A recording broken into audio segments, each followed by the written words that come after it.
Whether your beer is in a bottle, can, or glass, kick back and relax. It's Better on Draft.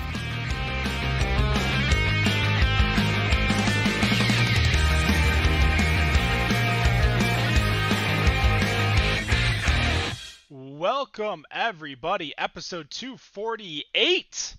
Better on Draft Podcast. My name is Ken. Thank you so much for joining us. We appreciate it. You can watch us live if you're listening to us on podcast, facebook.com/betterondraft or betterondraft.tv. You can watch us live 7 p.m. every single Friday. We're going to have the next 2 weeks of shows. That is the 11th and 18th. And then we're going to be off for Christmas and New Year's Day before we start our dry January, or for probably everyone else on the show, damp January, as we attempt to at least cut back a little bit on alcohol.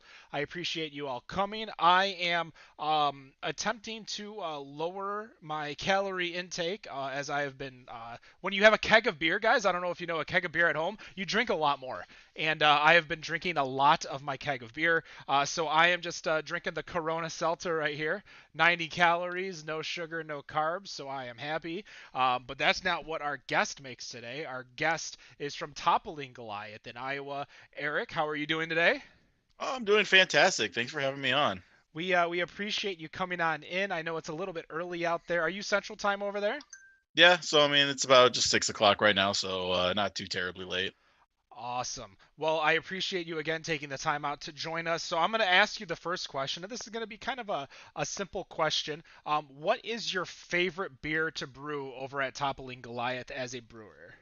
Oh man, I have to probably say the stouts, just because I mean they're a little bit longer days, but they're incredibly rewarding, and just like the smells that just really like fill the brew house is just like it's almost intoxicating. Or just when we have to do things with like the kettle, things like that, you usually get like a giant waft of just like roasted like malts and like chocolate, and it's decadent.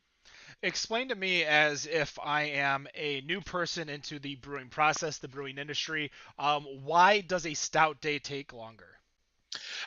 So the way we do stouts, we try trying to get an higher, like most of our imperial stouts are at a higher alcohol by volume, and so the reason we normally take that are gravity readings. But in order to achieve that, gravity is a reading of density of water, and so for that it'd be sugar. And so the longer we boil our wort, when it gets into the kettle portion of a brew, the more higher your gravity is. And so when we're trying to achieve those higher gravities, the longer boil we have to perform. And so it's just more of a just time consuming of just trying to maintain a rigorous boil, and so that we can get the correct gravity that we are looking for before we add our yeast and do fermentation. Well, thank you for that. I learned something new today. Dan, how are you doing today? What's the weather like out in Arizona? It was about 68 degrees today. Not too shabby. So can't complain. Not too hot. So jealous. Yeah. What is it you're drinking over there? I'm actually starting off with good old vodka soda. I got a Bloody Mary on the side over there. Now, Eric, I'm glad you brought up stouts, because I know these guys are going to ask you a million questions about the beers you brew. I've got a beer that these guys can't get their hands on. Everyone is losing their damn minds off of this. I hope you can see it. It's a good old Bozu. Who's the brainchild behind this? Who came up with it, and what made you decide to work with Bottle Logic to put something like this together? I mean, working with Bottle Logic in general just seemed like almost like a no-brain move for us. So we reached out to them, or they reached out to us beforehand, and we were just like, they've been producing stouts like Fundamental Observation for at least a few years now, and we've been a big fan of theirs, and they've been a big fan of us. So I think we started the collaboration back in. They came to our facility in like early 20 or late 2018. So that was about like the first year when we first opened at our new 100-barrel facility. And I mean, we just hit it off. We were going back and forth what we wanted to do recipe wise, and what we agreed on was basically combining like our best elements of Assassin versus their best elements of some of their stouts, like Fundamental Observation and things like that, and just like mashing them together to create like a massive beer. And so down there, when the Fall of Umi Bozu was the collaboration we did down at their facility, and that is the result of their tender love and care and their fingers in there and massaging their beer. While we're actually just doing a release now, more so next week is I would say it's sister brother beer, which is Kaiju Clash. So they both utilize a series of vanilla beans as well as coffee as well, which is they're both fantastic beers. Awesome. Do you plan on working with them again in the future? Because this one had to be one of the best successes I've seen as far as collaborations that they've done. I sure hope so. I think it's a relationship that is very much flowering, and I hope we can work with them soon, COVID depending. For sure. Awesome. Thank you. I feel like everything's COVID depending these days, but as Nicholas is still out on baby duty, Matt is stepping in and filling in his shoes. How are you doing today, Matt? And what are you drinking over there? So I went and got a Pseudo Sue. I don't think I've ever had this beer. So I went and got this, which will be part of my question. I also found the Moscow Mule Seltzer from outside. And because I'm also a basic bitch and I'm the Seltzer King, I'm trying this Blue Marble Ultra Premium Seltzer. So we'll figure out what this is all about.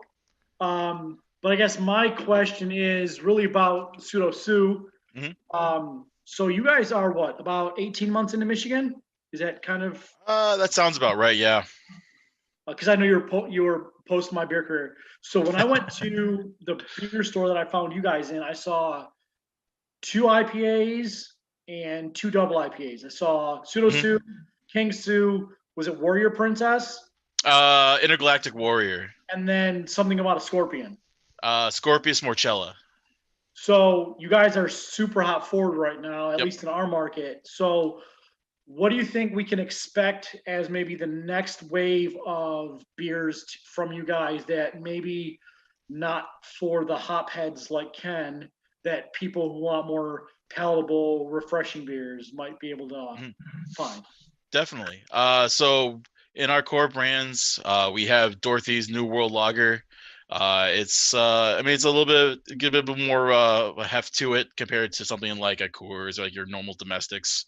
It's usually sits around like I want to say like 5.2-ish. You'd have to quote me on that. But I think it's a very refreshing beer. I love the last few batches of it. It's something I always try to have something in my fridge. But at least for other styles of beer, we have 9090, which is our Oakdale. We're looking to bottle this next batch, which I'm really excited for. It's one of my personal favorites that we do, as it's something that kind of mixes up from our normal hop game that we're pretty much known for. It's got a nice caramel, like molasses taste to it. It's really like rustic. But then we also come early next year, we're looking into getting a new labeler so that we can actually do more one-off beers and things like that. And so over the last year, we've been trialing new styles of beer, like a Hefeweizen that we're really excited about. And I actually personally can't wait for that to come out. We've also done a Bavarian style Pilsner that should also hopefully see canning within the next year as well, that I'm really excited for. And then we're also working on a few other more, I guess, palatable things like a shandy and things like that for when it comes to the summertime. Is that going to make it here to Michigan? Because I know we're kind of a new market for you guys. So are we going to get some of that, or are we going to just keep getting the flagships? Do you think maybe some barrels to one of our higher end, maybe beer bars? If definitely.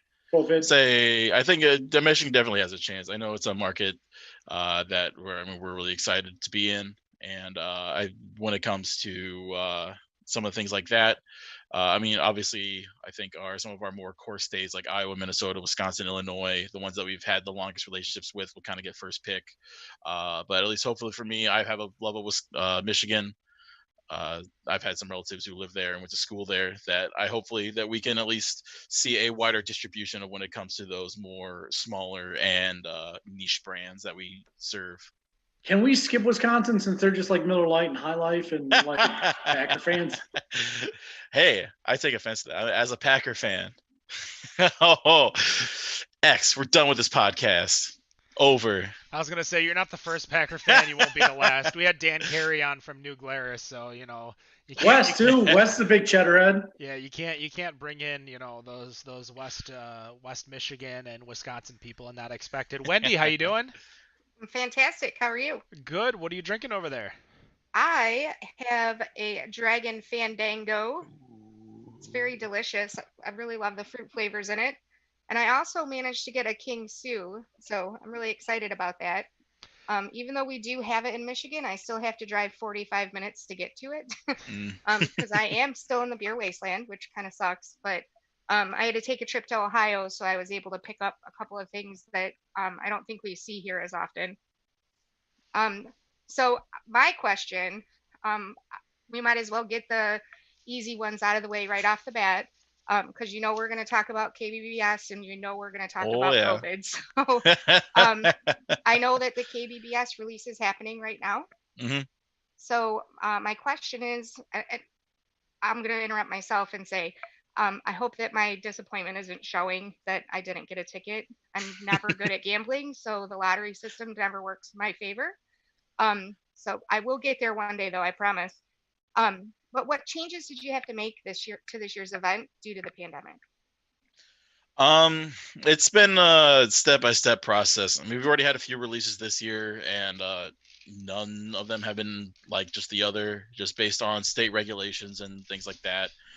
So like the very first release we had this year when COVID happened was Assassin, and I think we were almost one of the few breweries that did a release, at least early on in the pandemic, where we almost did a no contact pickup, or at least a slight contact pickup. But we're very fortunate to have the facility that we do have right now. So I mean, we've been at it now for about 3 years. We opened in early 2018 to the public. But with the size, so we have an upper mezzanine area as well as our outdoor patio, as well as the indoor space on the bottom floor. So I mean, we have ample amount of space to accommodate more people than it would be for a typical brewery and things like that. So we can at least space out adequately, 6 feet and things like that. And actually, fortunately for today specifically, it's been like 35 degrees right now. It's a very nice 35 degrees. So it's sunny. We also have like heat lamps and things like that outside to keep patrons warm. So, I mean, we've been trying to follow these all statewide guidelines. All our staff has like a mask mandate. We have gloves. We're always making sure when our staff is handling things like dishes and glassware that they have to go to an individual table, bring that glassware, bring it back, rewash and sanitize, go to the next table. So I mean, it was a bit more of a longer, arduous process, but we are just trying to maintain the safety of our customers is our top priority. What has changed? Sorry to interrupt, Wendy. What has changed for COVID in the back house? We've talked so much about what's changed in the front of the house, what's changed in sales and distribution, but what about the back of the house? What has changed for you guys making the beer? Early on, I mean, it was a lot of change. I mean, we had to like slash a lot of brews out just because of uncertainties and things like that. Repurpose kegged beer that we could no longer sell, and so I mean, there was a lot of changes. I mean, also like right now, it's going on is the like aluminum can shortage that's been affecting us as well. So it's also trying to dive into, where like we have to find alternative ways to potentially package beer. We like to personally use printed cans. We find that to be a little bit more presentable and a little bit classy when it comes to our packaging. We've done wrap cans in the past, but we find that to be not as effective. That's why, again, we're going for the printing label in the early next year, to where if we do run into that issue, we can still repurpose that into another means of packaging and just get blank cans as opposed to waiting 6 weeks plus for printed cans from Ball. While even though we're a larger brewery, we're still pretty low man on the totem pole, at least when it comes to things like Coke and like all your major like beverage distributors.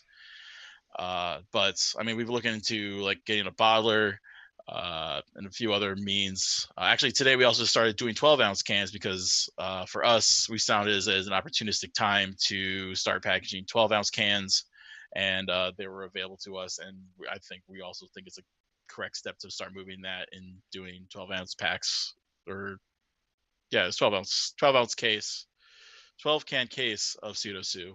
Are you going to So put your higher ABV beers in those 12 packs? Because I know, I mean, I'm drinking a 16 ouncer right here, and I mean it's nice and warm. But you think like your higher ABVs would do better in a 4-pack 12 ounce? Like maybe that's something that we're seeing here in Michigan. Is that something you guys are seeing in Iowa?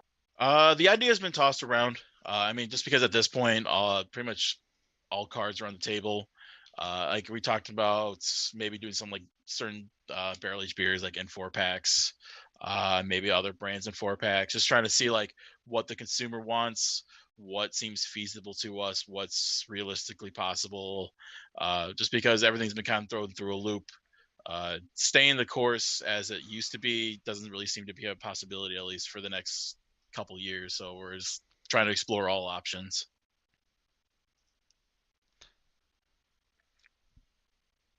Go on, So- Wendy. Yeah, I know. So going back to the releases, I read a quote one time that said, "It's not easy to get to Decorah. You really have to like to drive." And I think that's hilarious because I've mapped it out multiple times because I will get there eventually. It's 550 miles away from me, which is only a 9-hour drive. But I couldn't take a plane, a train, or a bus and not still have to rent a car to get there. What is it? What is it about Toppling Goliath that makes so many people want to come there? I think I heard 2019's Assassin release had over 4,000 people. I mean, that's crazy to something that you have. And I mean, there were people that I saw that were driving like thousands of miles to get there. So I'm just curious, what do you think it is that's bringing people in? I mean, it's the beer. I guess I'm more of a realist than an idealist in a way where it's like, and I work there, so like I'm used to it. And we're like, oh yeah, it's beer. I gotta try Assassin whenever I want. But like the everyday like layman is just like, oh, here's this, put everything on a pedestal. And so like for me, the pedestal's down here while everyone it's up there. So, but I mean, what we do make is like, I mean, I'll be honest, it's damn good. It's some of the best beer that I've ever had, and I feel very fortunate to have a hand in that. But I mean, I still have a very much a deep love of Decorah. Hell, I went to school at Luther College, which is in Decorah, because I love the area so much. It's very much its own little sliver of Norway. We're a very Scandinavian area, like very Scandinavian town. But it's a gorgeous area that's like in a little nestled in the bluffs of the Oneota Valley. It's beautiful during the summer. If you love kayaking, canoeing, and hiking and outdoor type ventures, it's the perfect place to be. If you like winter activities like cross country skiing, it's also perfect for that. It's just a great place to live. The like not cost of living, but just like your enjoyment from being in the area and things like that, and just having that's a fantastic place to live is, I think, just also a huge grab. And there's also other great like breweries that are also in the area as well. I mean, we're in the middle of nowhere, but at the same time, we're also not too far from everywhere else. Like we're a 3-hour drive from like the Twin Cities. We're about a 3-hour drive from Madison. We're about a 3-hour drive from Des Moines. Rochester's about an hour drive just north of us. So if you want to go to something like Forager, they make some fantastic beers up there too.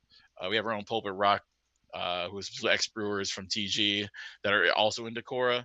And that's also a huge draw for the town as well. They're making also arguably some of the best beer in the state as well. I think we're pretty much 1 and 2 in my opinion. And so it's just I think it's just a good town. People really enjoy coming here, and I think people would enjoy coming here like year after year if they didn't just love the town itself. Are you guys more Hawkeyes or Cyclones? I definitely say Hawkeyes. There's some very staunch Cyclone fans that live in the brewery. Shout out to Darren. He's our cellar lead.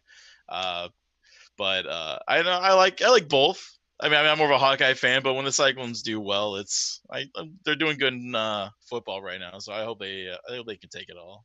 Are you guys the type of place, and I know Wendy was just kind of talking about this, where what time do you guys open? Are you guys a noon kind of place, or are you guys like a 4 p.m. kind of place? So right now our hours are from 11 to I think 9 o'clock. Right now is our state cutoff for COVID. It might be 10. I suppose like when the world isn't burning. Are you the type of place where the moment you open, someone bellies up to the bar and is sitting there until 3 o'clock?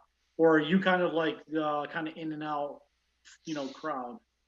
So we very much still have our regulars. I know they're a little begrudging that we're now no longer just located downtown Decorah at our old tap room. But we still have at least prior COVID, we always had a bunch of our regulars that come in day in and day out that still support us, as well as some friends that I've met. Like there has been a random day where I met some people out from Boston, and I just happened to be in the tap room at that time and just struck a conversation. Now we're almost like good friends. So I mean, it's awesome to see both people that are close and far away just always try to come in and out the door and enjoy it and have a good time. So I'm actually glad you brought up the kind of small town thing that Matt was talking about with when you open, because we have a lot of small town breweries out here in Arizona where I'm at. A lot of them in these smaller towns open at 3 and they're packed immediately. It's kind of funny. I went there just thinking of when I went to, I'll go check this out. It's already nowhere to sit 15 minutes after they open. So where did your success come from? Did you have to go into distributing to a lot of different states in order to be successful based on where you're located? Or do you think the brewery was doing okay just being local? How did that play off? Where did you have to go in order to find the success that you've had? I mean, for Clark Louie, who is our owner, I mean, he'll tell you that like the very first KBBS release, there was like 8 people, and 3 of them was him, Mike Sabo, our head brewmaster, and then like the person running the bar, and then that was it. Everything else, like they did like a light like distribution for KBBS also back in the day, where it's like they'll just put it like at the Decorah Mart, like the local like gas station, and like or like the local Fairway, just whoever would take it at that point. So I mean, even like our big recognition beers, like we put it on light distros because not necessarily they wouldn't sell, but because I mean we didn't know what we were doing. But Clark, our owner, he's a very passionate person, and he always envisioned Toppling to be. I mean, as big as it is, it's always like the old slogan was as big beers in small batches.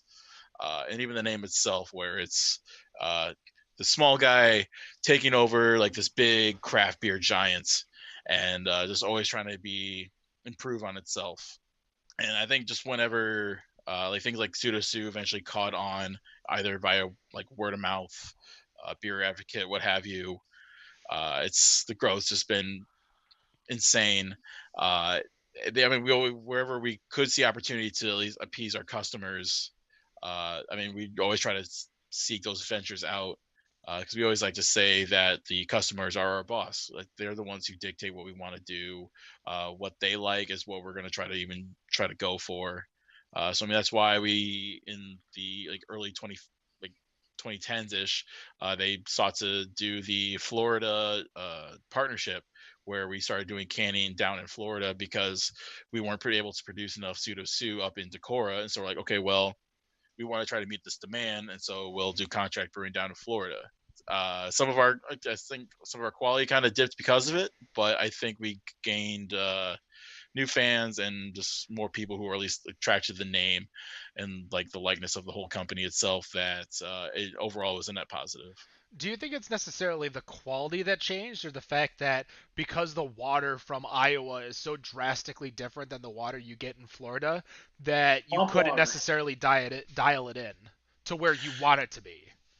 I think that's definitely a cause. I mean, that's always been an issue, at least when people try to replicate like German or Czech style pilsners, is always been like water profile, and that's one of the most like mind-boggling things to like wrap your head around, at least when it comes to like trying to do beer. And that's something I'm still trying to like learn on. And it's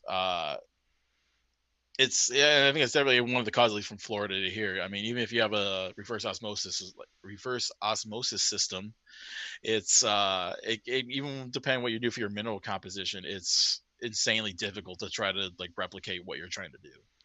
Now, looking into with Beer Advocate, I trust a little bit more Beer Advocate over, say, an Untapped rating, just because I think people who use Beer Advocate are a little more.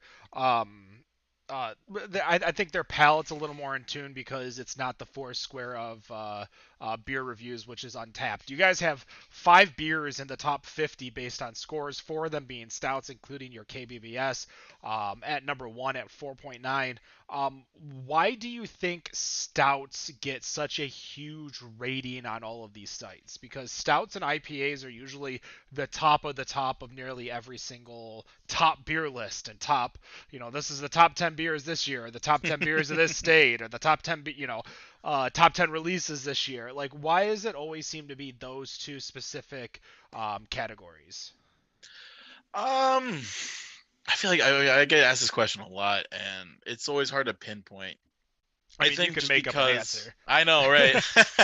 I think for me personally, it's almost like easier to perceive flavors. Like when you get like a good pilsner, like a fantastic pilsner, and you like, I guess if you're like a big beer nerd and you see these large name like traditional style breweries like Dovetail and Bierstadt Lagerhaus in Colorado, where like their pilsners and their traditional styles are blowing up.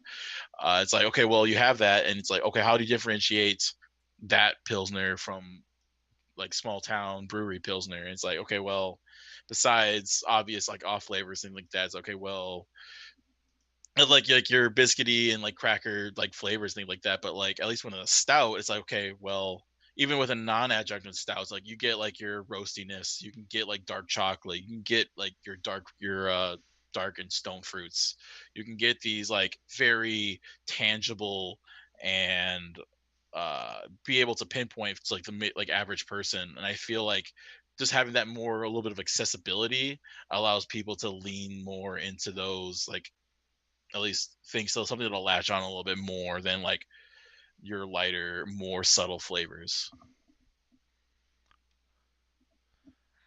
So what is an oil brew? Tell us about it.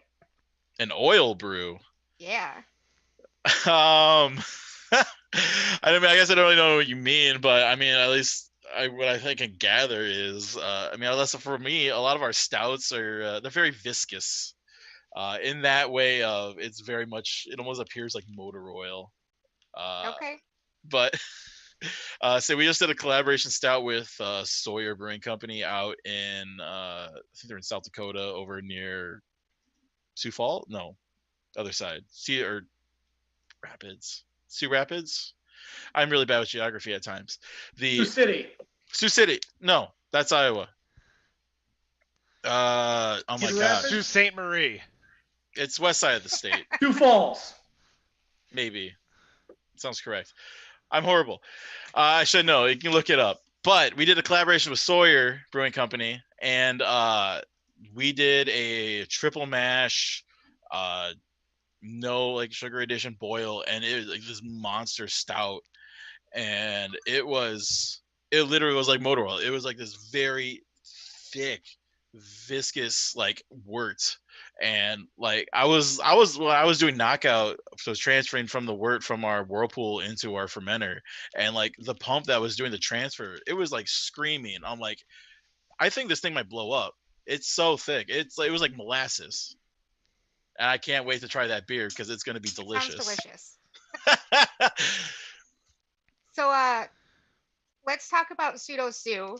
I love the hashtag Adventures of Sue. I actually want to go and pick some up so I can drive around the D and take pictures with it. So it's a flagship beer, but I also saw that it's the signature brew of Chicago's Field Museum Cafe. Mm-hmm. How did an Iowa brewery end up as the signature beer of a Chicago museum? It's not like Chicago is low in the beer scene. Oh yeah, so that's a fun story. So Pseudo Sue is actually I guess like Jason Child So we had a brewer called Tsunami, and Sudosu is almost like kind of like an offshoot of that beer. It was called Tsunami Pale Ale, and I wasn't around the time when they actually changed it, so I can't give that full details there. But Sue was at least a relation to Tsunami, and they decided to use Sue the dinosaur as a mascot of sorts label for that beer. Well, much like a lot of other breweries nowadays, where copyright infringement kind of runs rampant, where people are doing like high C cans, they're doing Cheeto cans, they're all doing all these different crazy like hype beers, stuff like that, are one-offs. We actually got a cease and desist from the Field Museum because they have naming rights over Sue the dinosaur and its likeness. So instead of folding and being like, okay, we'll just call it something different or thing like that, we're like, we really respect what the Field Museum does. Potentially, let's work out a partnership, and eventually we did. And so we were able to work out some of our proceeds, or all like a portion of our proceeds from all Sue sales goes to help fund the Fieldhouse of Chicago. How that's can awesome. one? I'm sorry, Wendy.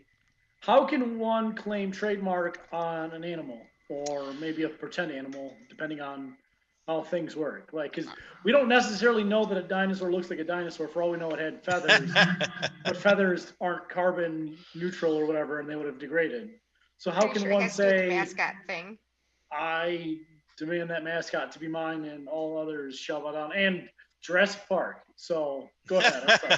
That's a good question. I mean, I'm no lawyer, so I can't really say, but I'm guessing probably, at least when it comes to their rights to owning the bones of Sue the T-Rex, and I guess whatever 3D images they projected of it, that they have the other rights to it, or at least the name and regarding that. So I don't know. We were pretty small at that time, so even if we were trying to legally fight, I don't know if we would have won or not. But it's just one of those. Did you ever consider making this like an 80s can and call it Susu Studio? We're gonna take that for an offshoot brand now. That's not a bad Oh. idea. Does that have the scene from American Psycho on the can to go along with it? I was gonna say that's basically Matt's entire MO is just giving everyone beer names. Can and- it be like a? Yeah. Can it be like Christian Bale with headphones on, and depending on how you look at the can, it goes like this or this? Yeah. I like it. I kind of want to get into your opinion as the beer maker. You guys have some of the most well sought out beers, including the secondary market. Now we've talked to local breweries, including Drafting Table, who have made beers where it's gone for a single bottle of their beer went for in a trade a Nintendo Switch. We've had hundreds of dollars for bottles of CBS and KBS back when it wasn't just sitting on shelves right now. Now your guys, you have there's a 2014 bottle of KBBS out there for $1,400 and a batch one bottle for $1,500. What is your personal, not Toppling Goliath, Right. but your personal opinion on the resale of your beer? Because the people who win the lottery of your sweepstakes and everything like that don't necessarily just buy it. They buy it to potentially resell it. It's almost an investment for them. Mm-hmm. I kind of have a love-hate relationship with them. I mean, I know some people who do reselling and things like that. Most of them would just do trading rather than actual like straight cash for beer. But it's interesting, I guess. I don't want. I'm not trying to step on people's toes, but I personally don't like it. I mean, I'm in some like beer trading groups and things like that, and there's some just really bad shit lords. It's the worst. It's bad. But I mean, it's when it comes to democracy and doing that, it's all based on demand and whoever has the product. It's like, if you want to pay $1,500 for a beer, be my guest. For me, at the end of the day, beer is beer. Working for TG, I have a bottle of like SR batch 2 in my fridge. I never plan on selling it, but it's like, I'm going to share it with my friends. And that's all it really, really comes down to, is like, I want to have beer, even if it is like this sought after thing that I want to enjoy with other people. But when you put things on a pedestal for that high, you're always going to sell yourself up for disappointment. Like, especially for beer, at best, if it's like a non-adjunct stout, it may last for like 5 years, unless it's like something like a lambic or like a wild ale, and it's be able to like condition that well. But like, when it comes to most stouts, things start to degrade. Your adjuncts start to like either fade or transition into off flavors, like much like coffee beer. Coffee starts to turn into more like your green pepper, and it becomes very astringent. It's just drink it while you can, maybe save it for a few years, but just enjoy beer. Beer's supposed to be fun. Beer's supposed to bring togetherness, not be like this divisive thing. Well, we as Better on Draft agree. We do our best not to, I have some beer behind me that has a little bit of age on it that I will get to one day. I do have, and I know we're going to be planning it when the entire world stops going to hell. We were supposed to do it around Christmas this time, but I have an entire set of our local yearly release, which is Griffin Claw's Flying Buffalo. I have every single bottle, every single variant, one of each, and the goal was to do some giveaways to get people to all come into a certain place, maybe do a tasting on an off day over at, say, like Zaytuna Liquor over in Rochester Hills, just south of M59 on Rochester Road. Go check out Jack. You can get Pseudo Sue and all the other Toppling Goliath beers over there. I sadly live a little too far away in a county that doesn't get Toppling Goliath, in not a beer wasteland like Wendy, but still pretty a pretty wasteful area. I don't know where I was getting with that. I was just making sure I got it a plug for Zaytuna Liquor. So I'm gonna pass it over to Matt, because I know he's got a question with the finger over his mouth. Oh no, I was just kind of thinking. So tell us about the beer scene where you are. Like, for me, I talk about all the time. I've got 4 breweries within 2.5 miles. So, what's the scene where you are? Like, how close is your nearest brewery? Like the next 2 over? I know kind of the Great Plains. You guys are a lot more spread out than even we are here in the Midwest. So, like, you talked about collaboration. I mean, is the brewery in a county over, an hour away? Like, what's the beer scene in the Corn counties? I mean, I'm a huge advocate for the Iowa beer scene in general. I think we just surpassed like 100 breweries like earlier this year, like right before COVID. But I think what we make up in numbers, or quantity, we make up in quality. I mean, right in Decorah itself, people always consider it the little mecca of like beer in the middle of nowhere. But that's not even just because of us, because of Pulpit Rock as well. They've been doing a lot of great work, at least when it comes to the quote unquote hype beers. They do a lot of the like kind of not necessarily slushy, but they do a lot of like pastry sours, pastry stouts. But they also offer a lot of other options as well. But they've been killing it. Just south of us in Calmer, Iowa, is pretty small. It's got like a community college there.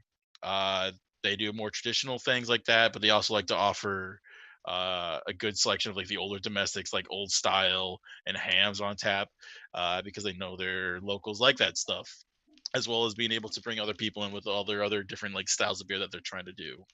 But then once you get outside of that realm, a lot of there's a lot of like decently sized like small towns in Iowa now that have breweries nowadays.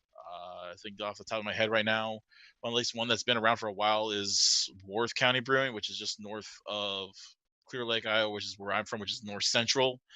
They've been around for maybe 7-8 years, but they haven't really expanded much. They haven't really been making a lot of noise, but they've just been trucking along and staying with like their local audience. Des Moines got a good handful of breweries now also, for being our largest town. Cedar Rapids, like their scene's really growing. Iowa City is also really good.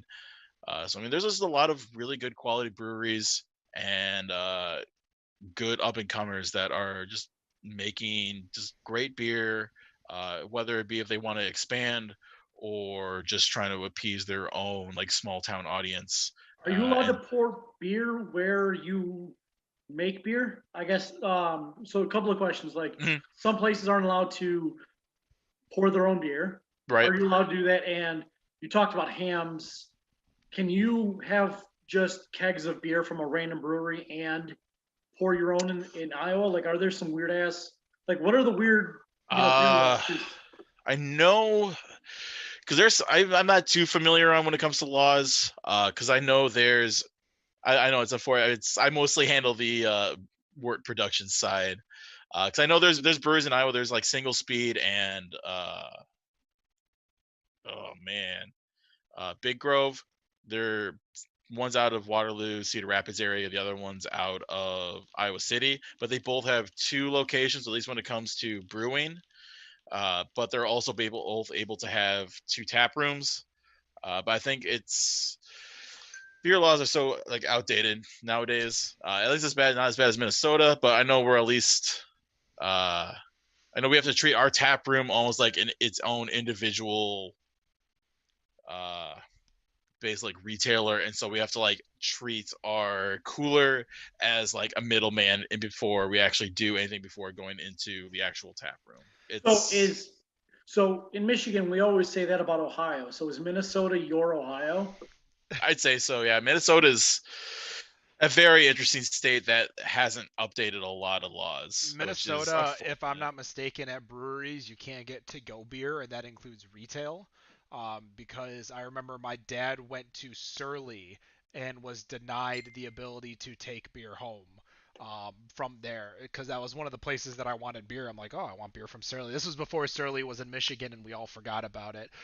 Which you laugh. I just personally hope, Eric, it doesn't happen to you guys, because when beer comes into Michigan, and everyone I believe who is listening to this who is a Michigander will just agree, is that it gets kind of like, it gets hyped for about a month and a half, and then it falls. And the trend started with, really, to my personal opinion, Ballast Point. And then when we had breweries that came in, like Cigar City came in, because obviously they had the huge thing with Oscar Blues, which is also, the Oscar Blues group owns Cigar City and Perrin in Michigan. It's happened with Surly, it's happened with Hop and Frog. All these breweries come in, they're just like, we're homers. I mean, if you're a Michigander, you're just a complete homer. But we've been talking for 45 minutes. This has been a great show. As we kind of end the show, I always like to do like a one final question, usually in order of how everybody is on the screen. So we're going to start off with Wendy. Wendy, what is your final question for Eric? So Toppling Goliath went from brewing a half a gallon of beer a day in 2009 to brewing 31,000 gallons of beer in what, year 11 now? You've got the number 1 rated beer in the world, and you're listed as the number 2 brewery in the world. What's next for Toppling Goliath? Man, I suppose just keep pumping out quality. Come next year when we get our pressure sensitive labeler, we're gonna start to venture more into different styles of beer, more fun projects and things like that. I know for me personally, we have things in the talk right now. Nothing's really come to fruition yet. But I know we want to jump in the world of like lambics and things like that. It's maybe about a year plus out, but that's still at least hopeful. I know at some points we also want to do like a distillery, control all processes, at least when it comes to barrel aging beer and things like that. So when we can at least control the spirit, at least that comes out of the barrel itself, that we can also control that as well as the beer. I think that'll be a very cool venture. At least that is many years down the road, but that is a very much a dream of ours at some point. Something to look forward to. Dan. Hey, so this kind of plays off of what Wendy was asking, but how about, and you might not know the answer to this, what about distribution? Do you have plans to go further out, head further west, southwest, northwest? What do you think? And if you know, Arizona specifically. No, not Arizona specifically. The Southwest, though, in general, is a pretty hot beer area between Colorado, Arizona, New Mexico. That sort of area. I like Arizona. I got some really good friends out there that I wouldn't mind visiting. But there's always the realm. It's more of just seeing what the scene's kind of looking at, especially nowadays. Seeing out where we can expand, especially what our facility can hold, and then what our facility actually can produce. We just got 2 new 400 barrel fermenters at the end of August, because actually during the COVID times we were actually doing fairly decently just because people were drinking more beer than ever. We're actually doing record numbers because people were staying home. But we'll see if that changes, if more lockdowns and things like that happen. But if our growth can continue at the rate it's been for the last pretty much 3 years, I don't know. Really nothing's off the table. We would like to be in 50 states, but that's, not always feasible, especially with the amount of beer we have to make. There'd always be plans down the road. But the more the merrier. We always say we would always want everyone to be a fan of your own brewery and your own beer. But we'll see. We'll see where the road takes us. Matthew. So I'm going to kind of go the opposite, or ask you the opposite question that Wendy said. Is there anything that you just won't do, like something you just don't want to be involved in? Like for me, it's kolsches that have flavors to them because that's sacrilege and should never.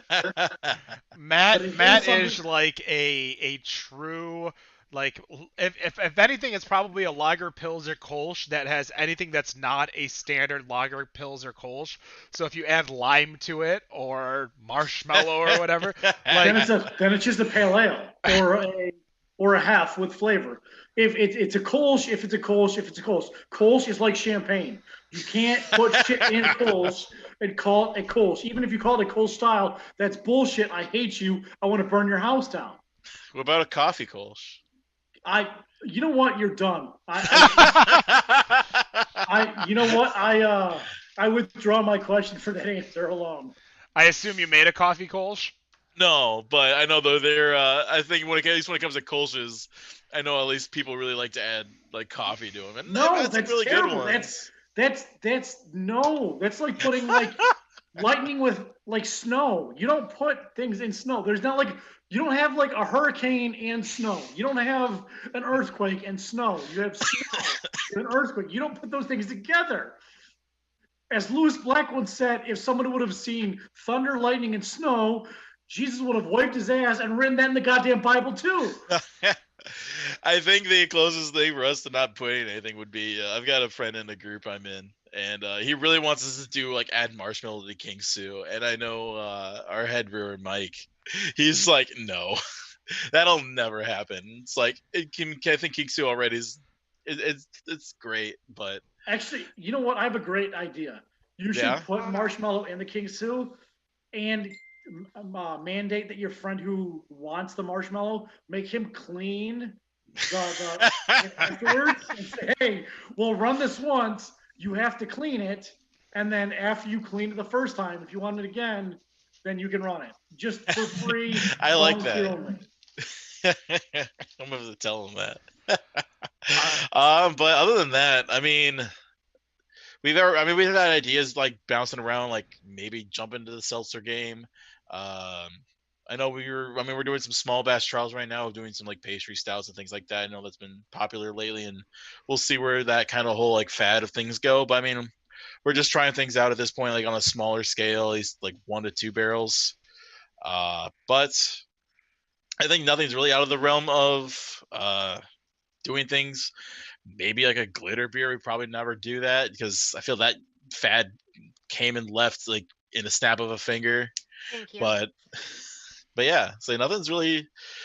It's again like what I said earlier was the customers are is our boss. If they're really really wanting something that they want us to see, like they really want to see a TG, I don't know, chili beer that has lactose and a bunch of other crazy adjuncts into it. We might give it a go and see how it goes. But if we deem it to not be good, then we would never release it. All right. Well, I'm gonna finish this though. Get a little bit personal real quick. Everybody talks about how hyped they get for Assassin and KBBS and SR71. What about you? What beer do you get hyped for?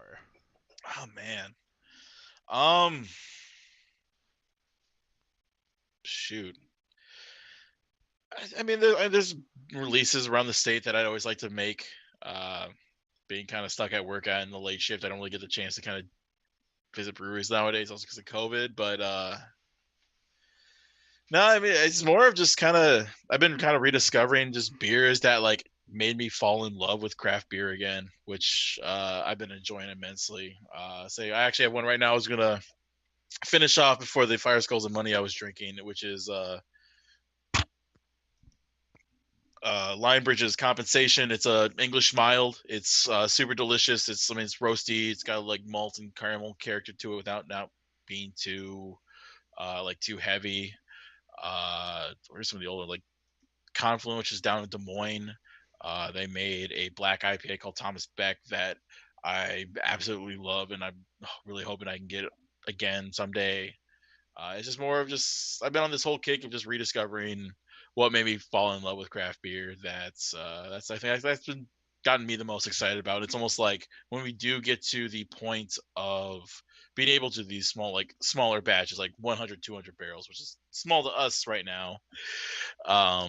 That's hopefully we can, at least we or I or someone, we can introduce more of these different beers that can hopefully rekindle these same joy and like adventure and rediscovery for other people.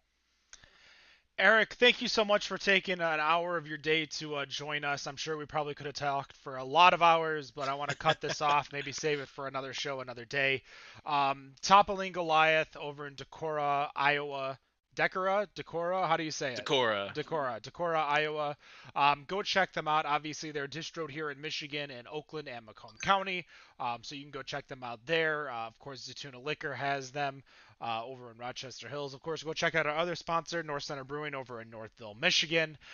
That's going to do it. TG Brews on Instagram. Go follow them. See what they're up to over at the Toppling Goliath Brewery. That's going to do it. We're going to do the news in about 5 minutes or so. If you're listening to this on podcast, obviously the podcast will come out on Monday, but you can watch it live at betterondraft.tv or facebook.com/betterondraft.